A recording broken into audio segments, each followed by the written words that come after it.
Hi, we're Kokobums. We're here at the Elevated Culture Festival.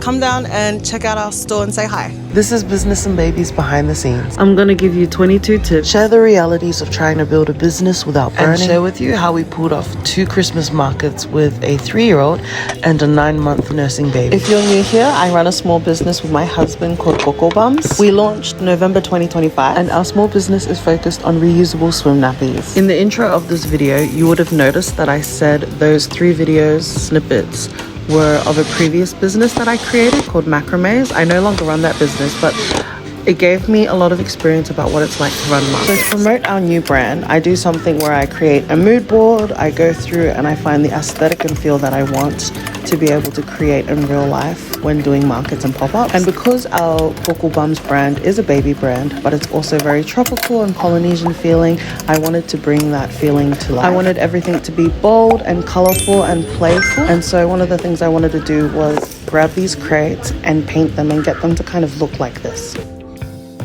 So my crates are from Bunnings and IKEA, and then I grabbed some cheap acrylic paint from Kmart. Then I painted everything freehand and just did whatever I was thinking of at the time. I also had to do this within 3 to 4 days. I usually set myself time frames and deadlines to work within, and that way I get the project done and finished. I make time to actually do it. Especially as a full-time stay-at-home mum. So I had to do a lot of the painting either when the kids were awake and they were like playing and distracted early in the morning, or I just do all my creating late at night till like 1:30 in the morning.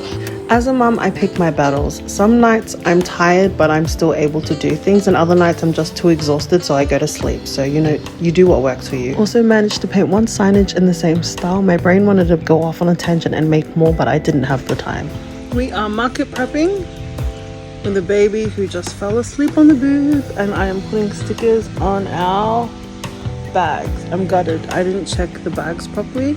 And I didn't realize that I had so many bags left because I just ordered a whole 50 or 100 bags, like a whole bunch of new bags with the logo printed on it, because I knew I didn't have the time to be stamping.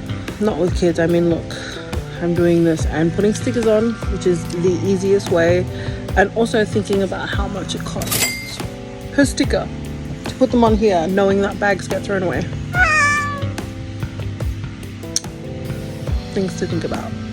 We also just reused our old macrame bags. They had the old logo on them that I stamped like a couple of years ago, but that's why we're putting the sticker on there. As a small business owner, everything adds up. The cards, the labels, the sticky tape, the packaging, the bags, just the whole shebang. And so I try to be smart about reusing where I can and investing in things that are going to be reusable or resourceful to people. And so I've just come to a place where I try to be more wise about the kinds of marketing we do and the kinds of things we hand out to people that are free, because they may be free for everyone else, but they're not free for us. To celebrate the relaunch of Kokobums, we gave away a free tote at every pop-up store when you brought a Kokobums product. Counteractive to the advice before, but we had brought these 2 years ago and these are reusable. Inside every tote was a magnetic business card that you could put on your fridge and an instruction card that told you how to fit the nappy and how to wash the nappy if it was your first time using reusable swim nappies. My biggest tip before any market or pop-up store you do is to do a mock setup. I'm talking about pulling out that tent, pulling out the tables, setting up the tablecloths and everything as you see here, just so that you can see what colors clash, what doesn't, what fits, whether it's too messy or too crowded and you need to take things away.